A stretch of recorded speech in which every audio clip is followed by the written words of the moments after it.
Hi everyone, if you're using an iPhone and want to learn how to screen record, you're in the right place. In just under 2 minutes, I'll show you how to do it. Let's dive right in. First, we need to make sure that the screen recording button is on your control center.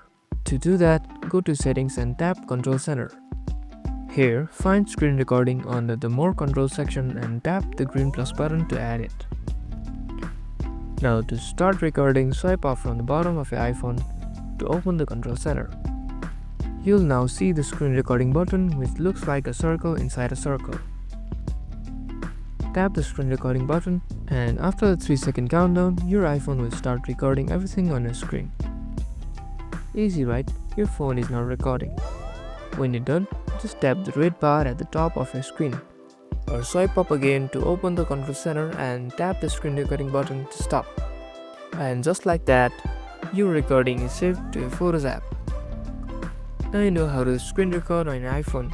If you found this video helpful, be sure to hit the like button and subscribe for more quick tips. See you in the next one.